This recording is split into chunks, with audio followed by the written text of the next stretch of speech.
بسم الله الرحمن الرحيم الحمد لله حمدا كثيرا طيبا مباركا فيه وأشهد أن لا إله إلا الله وحده لا شريك له وأشهد أن محمدا عبده ورسوله صلى الله عليه وعلى آله وسلم تسليما كثيرا أما بعد. Donc, bihamdillah jalla jalaluhu, nous avons expliqué lors des derniers cours les deux premiers vers. Les deux premiers vers. Donc l'introduction de Cheikh al-Islam Ibn Taymiyyah rahimallahu ta'ala. Et donc aujourd'hui, pour le troisième cours, nous allons commencer par parler donc du premier point qu'a énoncé ici le Cheikh dans sa mandouma, qui est عقيدة أهل السنة والجماعة في أصحاب النبي صلى الله عليه وسلم. Avant tout, je tiens à rappeler juste une chose, et ce n'est pas donc par fausse modestie, mais je ne suis pas ce que beaucoup pensent de moi, ou certains disent ou quoi que ce soit.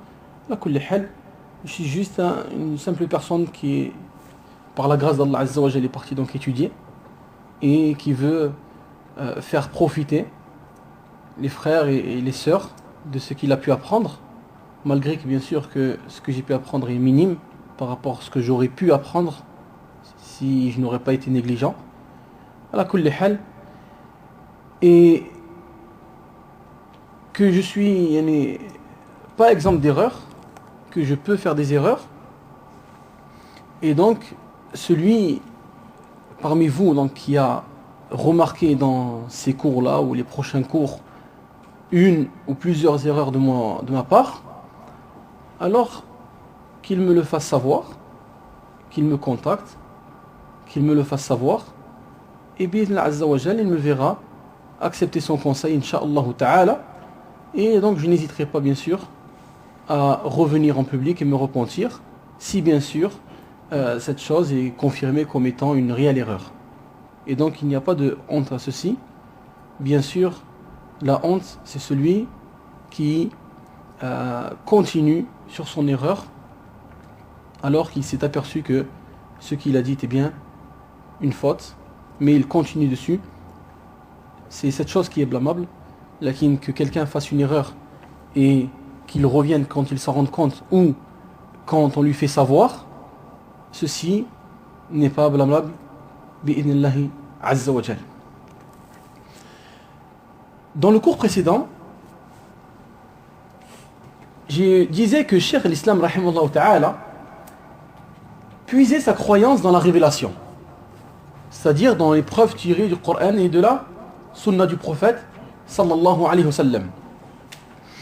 Alors que quelqu'un pourrait me dire ici, Ya Ja'far, comment ceci est possible alors que dans son poème il n'y a pas de verset ou il n'y a pas de hadith du prophète alayhi salatu wassalam. Il y a des simples paroles d'un être humain qui est Cheikh al-Islam Ibn Taymiyyah rahimahullah ta'ala.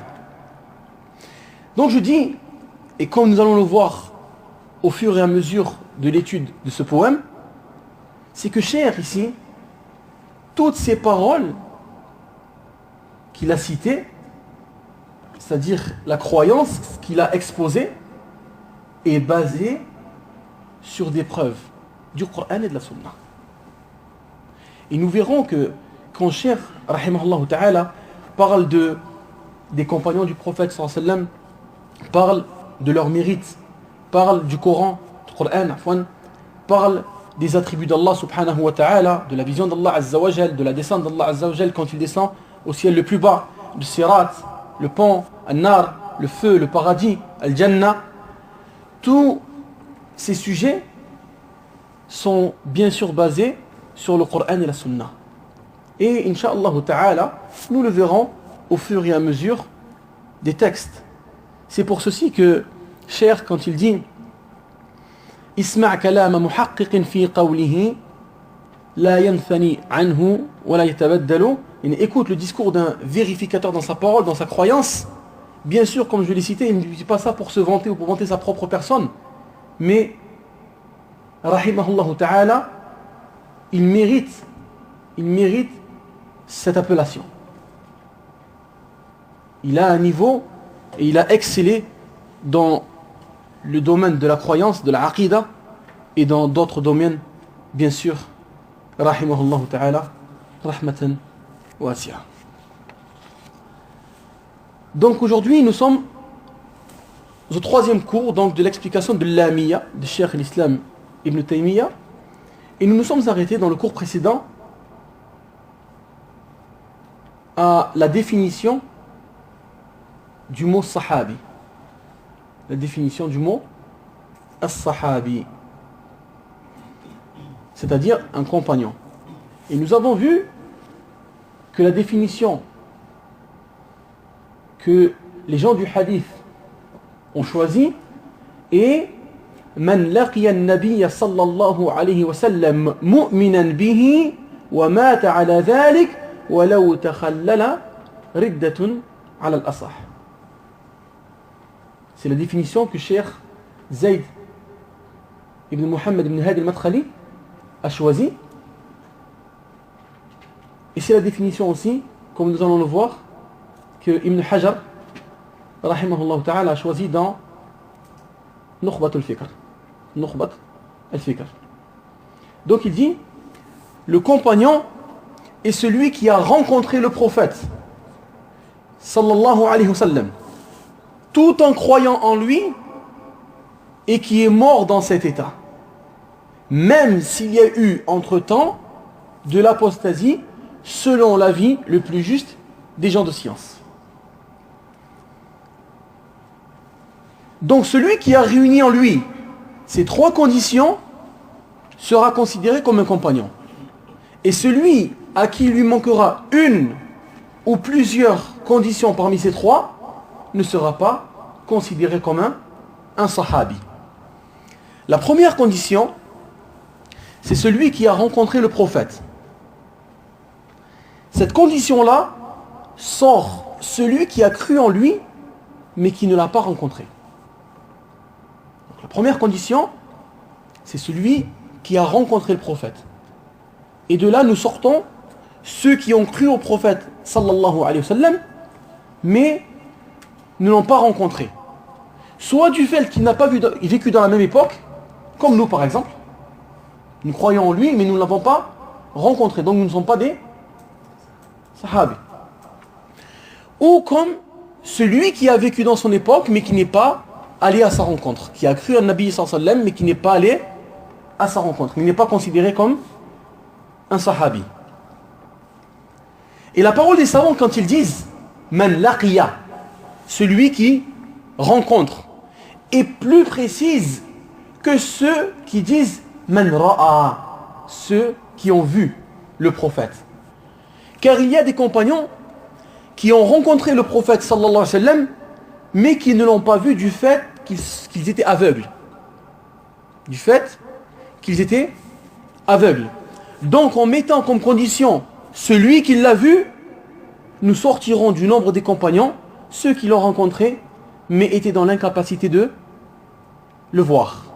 Comme Abi Maktoum, al-Mu'adhin. Donc Abi Maktoum, celui qui fait l'adhan, celui qui était connu pour faire le adhan. Et Ubay ibn Ka'b. Et d'autres personnes, donc bien sûr parmi les compagnons, Ridwanullah alayhim. Donc, Man laqiya, celui qui a rencontré, est plus précis dans la définition que ceux qu'ils ont dit celui qui a vu le prophète sallallahu alayhi wa sallam. La deuxième condition, quand ils disent les ulama, tout en croyant en lui. C'est-à-dire, lors de sa rencontre avec le prophète sallallahu alayhi wa sallam, il croyait en lui, en tant que prophète et messager d'Allah subhanahu wa ta'ala. Et de cette condition, sort du nombre des compagnons ceux qui l'ont rencontré sans croire en lui. Tels que Abu Lahab ou Abu Jahl. Ils l'ont rencontré, mais ils n'ont pas cru en lui, donc ils ne sont pas des compagnons. La troisième condition est celui qui est mort dans cet état, donc Afwan, et qui est mort dans cet état, donc qui est mort croyant. Cette condition est très importante, car il y a une catégorie de personnes qui ont rencontré le prophète sallallahu alayhi wa sallam tout en étant croyants, mais qui ne sont pas morts dans cet état, ils ne sont pas morts croyants. Comme par exemple ceux qui ont apostasié après la mort du prophète sallallahu alayhi wa sallam, comme certains parmi les Arabes qui vivaient à côté de Médine et que Abu Bakr a combattu car ils ont apostasié. Donc celui qui est mort dans un état de mécréance alors qu'il a rencontré le prophète sallallahu alayhi wa sallam en étant croyant, alors celui-ci n'est pas considéré comme un sahabi, comme un compagnon. Donc, nous avons dit qu'il y a trois conditions. La première, c'est d'avoir rencontré le prophète sallallahu alayhi wa sallam. Deuxième, tout en croyant en lui. Et la troisième condition, c'est qu'il est mort dans un état de croyance. Et donc, pour finir avec la définition, les savants ont divergé sur le fait, ou sur celui qui a rencontré le prophète sallallahu alayhi wa sallam tout en étant croyant, et ensuite a apostasié. C'est-à-dire qu'il est sorti de l'islam. Puis, est re-rentré dans l'islam avant que le prophète sallallahu alayhi wa sallam meure. Avant ou après? Avant qu'il meure. Il l'a revu. Ça ne veut pas dire qu'il l'a revu. Ça ne veut pas dire qu'il l'a revu. Il a apostasié, ensuite il est re-rentré dans l'islam avant que le prophète sallallahu alayhi wa sallam meure. Est-ce qu'on se suffit de la première rencontre ou est-ce qu'on impose ici une deuxième rencontre? Les savants divergent. Et l'avis que choisit Cheikh Zayd ou Ibn Hajar est qu'il n'a pas besoin de le re-rencontrer, mais que la première rencontre suffit. C'est pour ceci qu'Ibn Hajar rahimahullah ta'ala dit fi Nukhbat al-Fikr, donc il y a un livre dans le Mustalah hadith, dans la terminologie du hadith, il dit huwa man laqiya an-nabiy sallallahu alayhi wa sallam wa mu'minan bihi afwan wa mata ala dhalik wa law takhallalat riddatun ala al-asah. Le compagnon est celui qui a rencontré donc le prophète sallallahu alayhi wa sallam tout en croyant en lui et qui est mort sur l'islam, même s'il a apostasié à un moment dans sa vie. Donc Cheikh al-Islam rahimahullah ta'ala, Ibn Taymiyyah rahimahullah ta'ala dit dans son poème Al-Lamiyya concernant la croyance des gens de la Sunna: Hubbu as-sahabati kullihim li madhhabun wa mawaddatu al-qurba biha atawassalu wa likullihim qadrun ala wa fada'ilu lakinnama as-siddiq minhum afdalu. L'amour de tous les compagnons est pour moi une voie. Et par l'amour des proches, c'est-à-dire des proches du prophète sallallahu alayhi wa sallam, je cherche l'intercession. Chacun d'eux possède un rang élevé et des mérites, mais le véridique est d'entre eux le meilleur. Il est venu dans une version donc, comme nous avons dit, il y a plusieurs versions de l'Amir. وَلِكُلِّهِمْ قَدْرٌ عَلَى وَفَضَائِلُ. Et dans une version, il est venu وَلِكُلِّهِمْ قَدْرٌ وَفَضْلٌ سَاطِعٌ. C'est-à-dire chacun d'eux possède un rang et un mérite éclatant. Mais le sens est le même. Le sens est le même. Donc ici, nous avons exposé dans la fois pourquoi Cheikh l'Islam a commencé par la croyance de Ahl Sunnah vis-à-vis des compagnons. Donc quelle est notre croyance envers les compagnons du prophète sallallahu alayhi wa sallam? Notre croyance consiste à aimer les compagnons,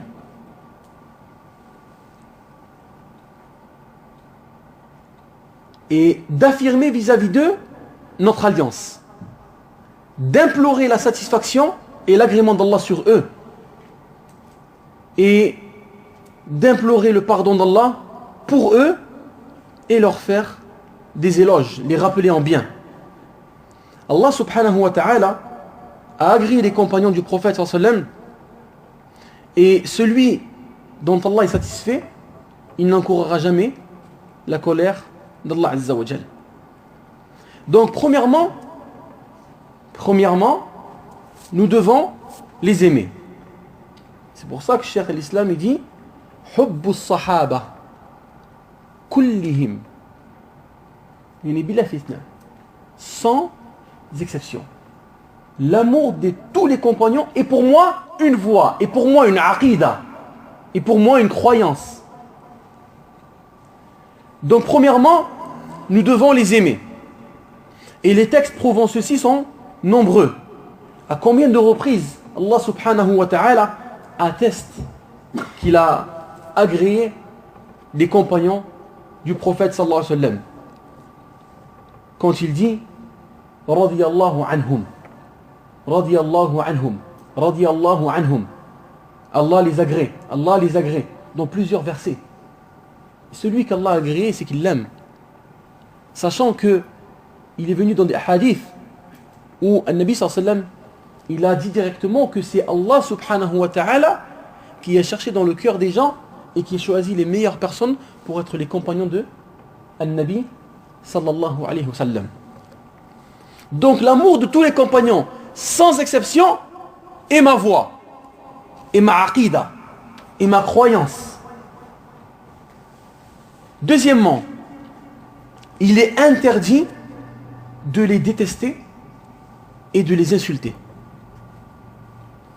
Le prophète sallallahu alayhi wa sallam a dit donc à ce sujet dans un hadith rapporté par Abi Saïd al-Khudri radiyallahu anhu: لا تسبوا أحدا من أصحابي فلو أن أحدا أنفق مثل أحد ذهبا ما بلغ مد أحدهم ولا نصيفه. N'insultez pas un seul de mes compagnons, car si l'un d'entre vous donnait en aumône l'équivalent de la montagne de Uhud en or, cela ne saurait être égal à un moud provenant de leur part, ou bien même sa moitié. Donc le prophète alayhi salam nous a interdit d'insulter et de mépriser ses compagnons ridwanullah alayhim. Ça, c'était les deux premiers points. Le troisième, nous devons détester ceux qui les détestent. Nous devons détester ceux qui détestent les compagnons du prophète sallallahu alayhi wa sallam, tels que ces deux sectes s'affiliant à l'islam, al-Khawarij wa al-Rawafid. Nous, Ahl Sunnah, nous nous rapprochons d'Allah subhanahu wa ta'ala et nous adorons Allah azza wa jal par le fait de détester ces gens-là. Quatrièmement, nous leur donnons, c'est-à-dire aux compagnons, le rang qu'Allah leur a donné sans exagération et sans laxisme. Le quatrième point, nous donnons aux compagnons du prophète sallallahu alayhi wa sallam le rang qu'Allah subhanahu wa ta'ala leur a attribué sans exagération et sans laxisme. Ahl Sunnah est dans le juste milieu. Ahl Sunnah est dans le juste milieu entre ces deux extrêmes. Et comme il a été dit, khayr al-umur awsatuha, la meilleure des choses est son juste milieu. Sans exagération, tel que l'ont fait al-Rawafid envers les proches du prophète sallallahu alayhi wa sallam, en prétendant qu'ils ont l'infaillibilité ou qu'ils sont infaillibles, en leur attribuant des attributs de la seigneurie, tels que le fait de connaître l'invisible. Fallahu musta'an. Et son laxisme, tel que l'ont fait An-Nawasib. Nawasib, qui est une secte qui ont fait le contraire de Rawafid, en donnant un rang aux proches du messager d'Allah sallallahu alayhi wa sallam inférieur à celui qu'il mérite. À un point où ils se sont mis à les détester et à les insulter. Lakin Ahl Sunnah wasat, sont au milieu. Ils n'exagèrent pas vis-à-vis des compagnons et des proches du prophète sallallahu alayhi wa sallam, et non plus ils ne sont pas laxistes. Et non plus ils ne sont pas laxistes. Cinquièmement,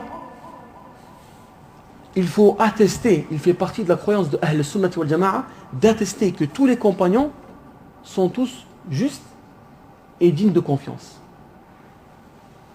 Ils sont dignes de confiance.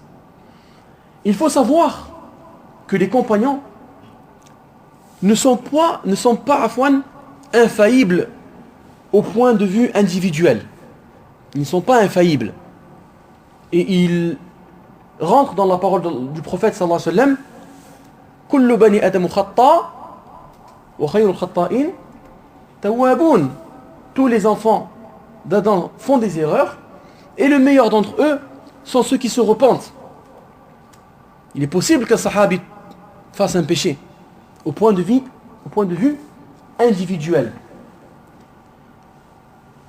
Par contre, nous attestons qu'ils sont infaillibles et qu'ils ne se trompent pas dans la transmission du message. Dans la transmission du message d'Allah subhanahu wa ta'ala.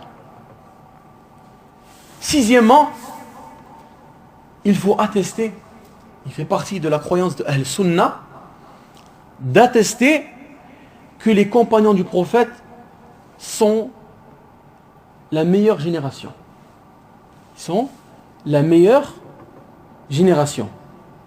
Conformément à la parole du prophète sallallahu alayhi wa sallam dans un hadith muttafaqun alayhi, rapporté donc par Bukhari et Muslim, selon Abdullah ibn Mas'ud, quand il dit sallallahu alayhi wa sallam: khayrun nas qarni thumma alladhina yalunahum thumma alladhina yalunahum.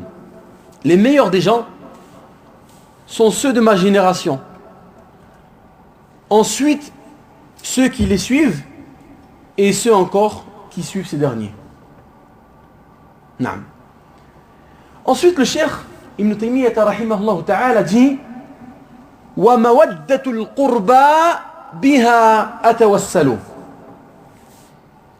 Et par l'amour des proches, je cherche l'intercession. Je cherche à me rapprocher d'Allah subhanahu wa ta'ala par ceci. Les proches ici, ce qui est voulu par ce mot-là, huwa qarabat an-nabi sallallahu alayhi wa sallam, yani les proches du prophète sallallahu alayhi wa sallam, la famille du prophète sallallahu alayhi wa sallam. Plus précisément, bien sûr, les croyants parmi sa famille, hein, bien sûr, les croyants parmi sa famille. Et nous les aimons pour trois raisons. As-sahaba, de façon générale, quand il dit hubbu as-sahaba kullihim li madhhabun, nous les aimons pour deux raisons. On va dire deux grands points. La première, l'iman. L'iman, la foi. Ils sont croyants. Car s'ils n'étaient pas croyants, ils ne seraient pas considérés comme des sahaba. Donc la première, la foi. La deuxième, qu'ils soient compagnons du prophète sallallahu alayhi wa sallam, as-suhba. Et les proches du prophète alayhi salam, ils ont un troisième haqq, troisième droit. C'est justement qu'ils font partie de la famille du prophète sallallahu alayhi wa sallam. Et Ahl Sunnah reconnaît les mérites d'Ahl Bayt et leur donne le rang qu'ils méritent, comme nous l'avons dit, sans exagérer et sans laxisme. Ils appliquent, Ahl Sunnah, la recommandation du prophète sallallahu alayhi wa sallam quand il est rentré après le Hajj, le 18e jour de Dhul Hijjah, après avoir accompli le Hajj, Donc il est rentré et sur la route en allant vers Médine, il a exhorté les compagnons.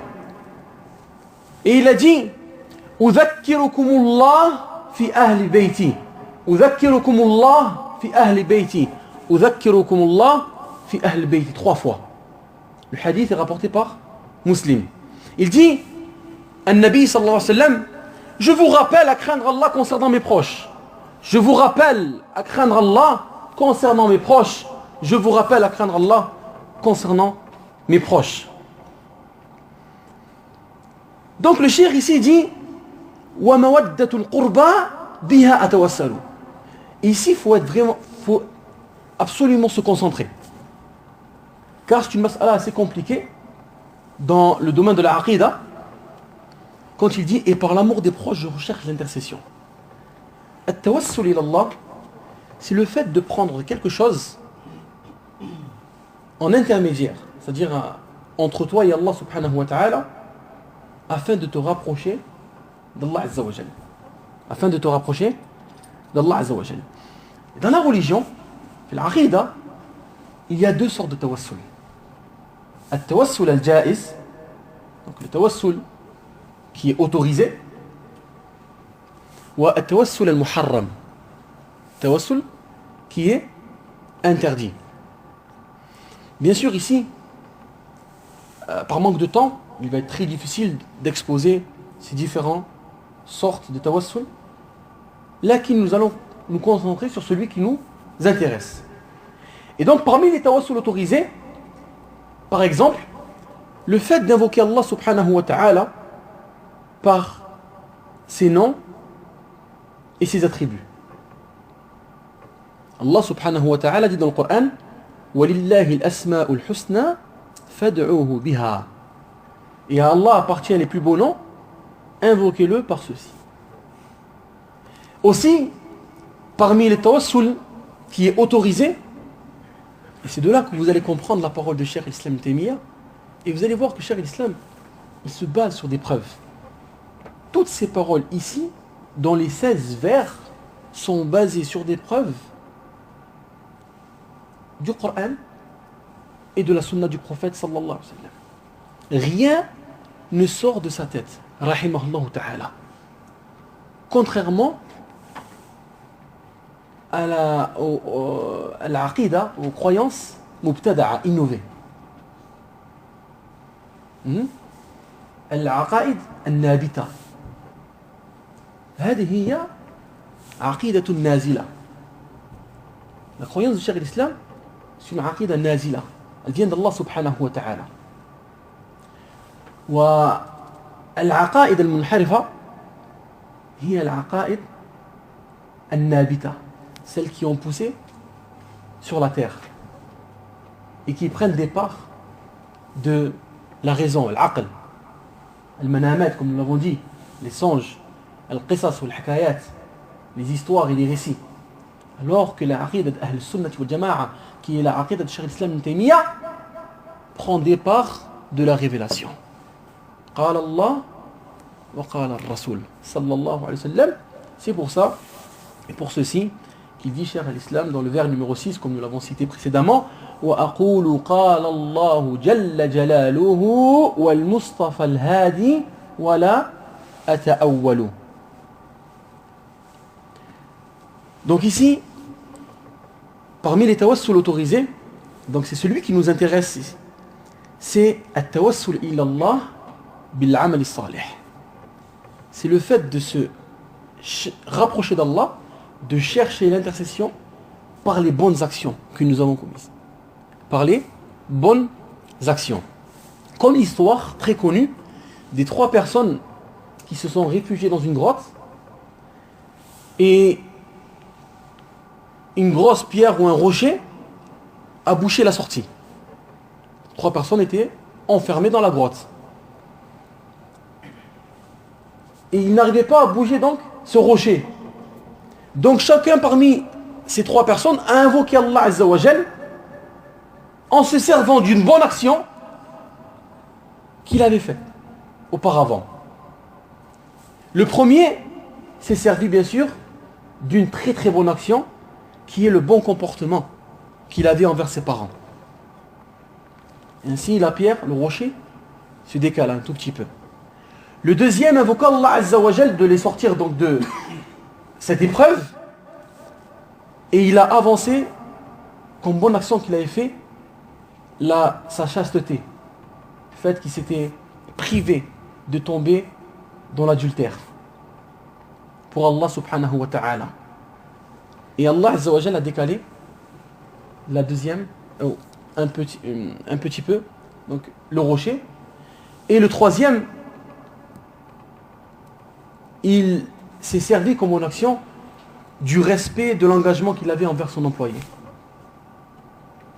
Et par ces trois bonnes actions qu'ils avaient commises et invoqué Allah Azza wa Jal par ces actions-là, Allah Azza wa Jal a déplacé la pierre complètement, ou le rocher afwan, et ils ont pu sortir. Donc ici, quand Cheikh l'Islam Ibn Taymiyyah dit وَمَوَدَّةُ الْقُرْبَى بِهَا أَتَوَسَّلُ, et par l'amour des proches, je cherche l'intercession. Mawaddatul Qurba, c'est une bonne action. C'est une bonne action. Comme l'amour des compagnons. Donc par cette bonne action, je cherche à me rapprocher d'Allah subhanahu wa ta'ala. Je cherche à me rapprocher de qui? D'Allah Azza wa Jal. Car Mawaddatul Qurba, l'amour des proches, est une bonne action. Et donc par celle-ci, nous nous rapprochons d'Allah subhanahu wa ta'ala. Naam.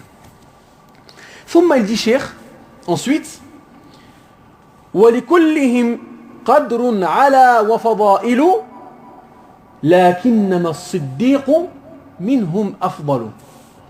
Il dit, chacun d'eux possède un rang élevé et des mérites. Mais le véridique est d'entre eux le meilleur. Mais le véridique est d'entre eux le meilleur. Parmi leurs mérites, Ridwanullah alayhim, premièrement, ils sont les meilleures générations. Deuxièmement, ils ont été choisis par Allah subhanahu wa ta'ala pour être les compagnons du prophète sallallahu alayhi wa sallam. Troisièmement, et bien sûr il y a d'autres mérites, les éloges d'Allah Azza wa Jal, le Seigneur des mondes, en leur faveur. Allah les a rappelés bien dans le Coran, dans la Torah et dans l'Injil, comme nous l'avons précisé dans le cours précédent.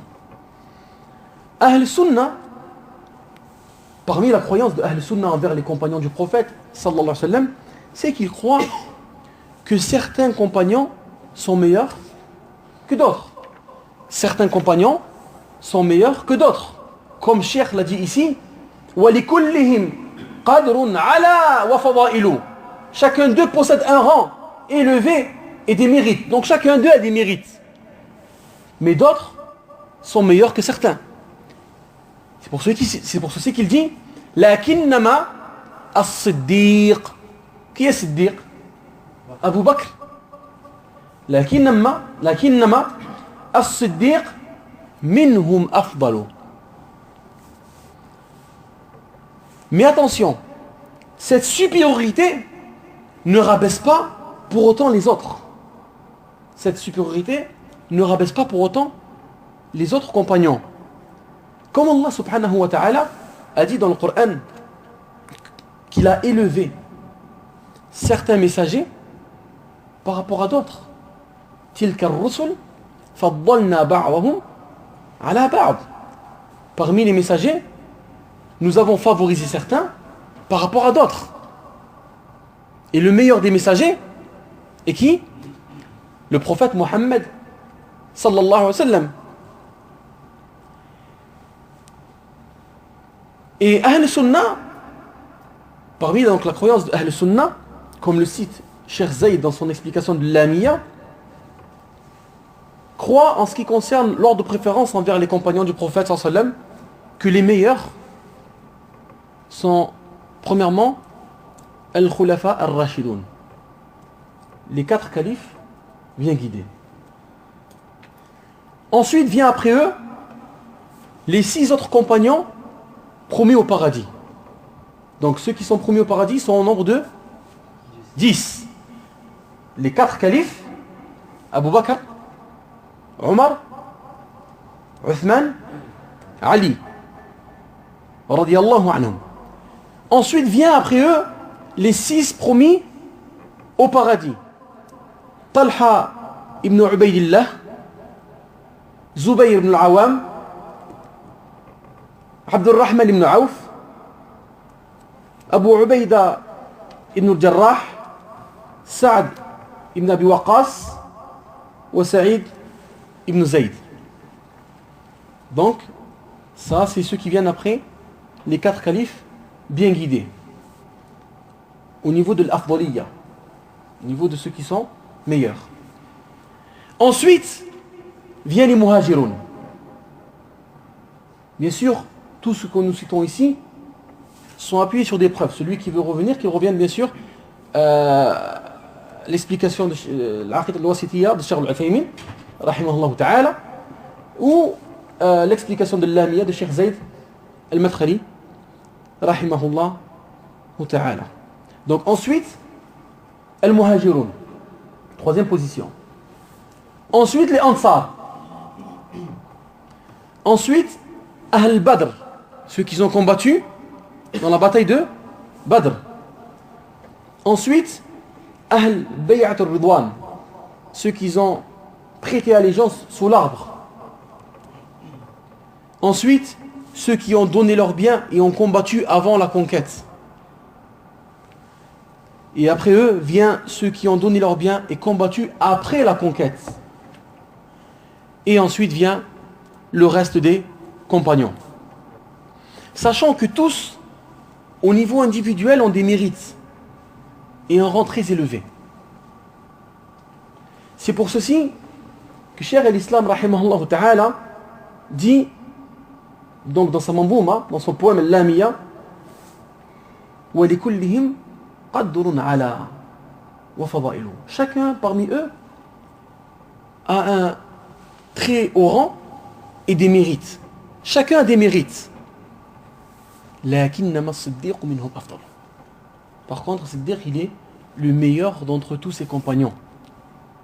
Et bien sûr, les mérites de Abu Bakr radiyallahu anhu sont très nombreux. Et les textes venus pour faire son éloge sont extrêmement nombreux. Et bien sûr, vous trouverez ces éloges, bien sûr, même dans le Coran, dans le livre d'Allah subhanahu wa ta'ala, et dans la sunna authentique du prophète sallallahu alayhi wa sallam. Et personne ne peut être meilleur malgré tous les efforts qu'il peut faire et toute la piété qu'il peut réunir en lui que les compagnons du prophète sallallahu alayhi wa sallam. Il y a de nos jours des personnes qui prétendent et qu'ils ont dit, que j'ai même entendu dire, Allahu musta'an, que nous sommes meilleurs que les compagnons du prophète sallallahu alayhi wa sallam. Que nous sommes meilleurs que les compagnons du prophète sallallahu alayhi wa sallam, parce que nous vivons dans une période de fitna. Allahu musta'an. Allahu musta'an. Khayrun nas qarni, subhanallah. Les meilleurs des gens sont ma génération. Les meilleurs de tous les hommes sont les compagnons du prophète sallallahu alayhi wa sallam. Ce sont les meilleurs. Les compagnons du prophète sont les meilleurs des gens après les prophètes et messagers. Non. Et du simple fait qu'ils ont le degré de compagnon suffit pour qu'ils soient considérés comme les meilleurs des hommes après les messagers et les prophètes. Par le simple fait qu'ils ont été choisis par Allah Azza wa Jal pour être compagnons du prophète sallallahu alayhi wa sallam. Les meilleurs êtres humains après les prophètes et messagers, compagnons du meilleur messager. Compagnons du meilleur messager. Et Ahl Sunnah croit fermement que un parmi eux est le meilleur d'entre tous. D'où la parole du cheikh, lakinnama as-siddiq minhum afdal. Mais le véridique, c'est-à-dire Abu Bakr as-Siddiq, est d'entre eux le meilleur. Bien sûr, Ahl Sunnah disent que le deuxième est Omar, radiyallahu anhu. Ensuite, ils ont divergé sur le troisième et le quatrième. Attention, Ahl Sunnah ne divergent pas sur l'ordre du califat. L'ordre du califat, Ahl Sunnah ne diverge pas. Premier, c'est Abu Bakr. Deuxième, c'est Omar. Le troisième, c'est Uthman. Et le quatrième, c'est Ali. Bittifaq, bil-ijma'. Lakin, Ahl Sunnah divergent sur qui sont les meilleurs après Abu Bakr Siddiq. Certains parmi eux ont dit c'est Abu Bakr, ensuite Omar, ensuite Uthman, ensuite Ali. D'autres ont dit c'est Abu Bakr, ensuite Omar, ensuite Ali, ensuite Uthman. D'autres ont dit c'est Abu Bakr, ensuite Omar, et après ils se sont tués. Mais malgré la divergence, et comme dit Cheikh l'Islam Ibn Taymiyyah dans Al-Aqida al-Wasitiyya, que ce n'est pas une divergence qui fait sortir les gens de la Sunna, bien sûr la divergence dans l'Afdaliyya, pas la divergence dans Al-Khilafa. Attention. Malgré ceci, les gens de la Sunna se sont basés, après le premier siècle, à dire que les meilleurs sont Abu Bakr, ensuite Omar, ensuite Uthman, ensuite Ali. Ensuite Ali. Et il faut savoir qu'il y a d'autres avis chez les gens de la Sunna, et l'importance de le citer aujourd'hui, c'est pour ne pas rendre innovateur celui qui ne mérite pas d'être innovateur. Donc il faut savoir qu'il y a une divergence à ce sujet, lakin l'avis le plus prépondérant, le plus mashhour, répandu chez les gens de la Sunna, c'est Abu Bakr, thumma Omar, thumma Uthman, thumma Ali, radiyallahu anhum. Donc là, quand il dit lakinnama as-siddiq minhum afdalu, bien sûr, c'est-à-dire Abu Bakr Siddiq, le beau-père du prophète, sallallahu alayhi wa sallam, le père de notre mère, Aïcha radiyallahu anha. Et les textes, bien sûr, prouvant le mérite d'Abu Bakr Siddiq sont très nombreux, à un point où il est difficile ici de les rappeler, par faute de temps. Voilà, donc ceci est le résumé de la croyance de Ahl Sunnati wal Jama'a envers qui? Envers les compagnons du prophète, qui est donc le point par lequel a débuté Cheikh l'Islam Ibn Taymiyyah dans sa manzouma, donc ils sont au nombre de 2 vers. Et Inch'Allah ta'ala, dans le prochain cours, après mon voyage bien sûr, nous allons étudier, je pense, les 4 prochains vers, car ils sont sur le même sujet, et donc sur le deuxième point de la croyance de Cheikh l'Islam Ibn Taymiyyah qui est Al-Aqida fi sifatillahi azza wa jal. La croyance concernant les attributs d'Allah subhanahu wa ta'ala. Wa aktafi bihada al-qadr wa usalli wa usallim ala nabina Muhammad wa ala alihi wa sahbihi ajma'in wa barakallahu fikum wassalamu alaykum wa rahmatullahi wa barakatuh.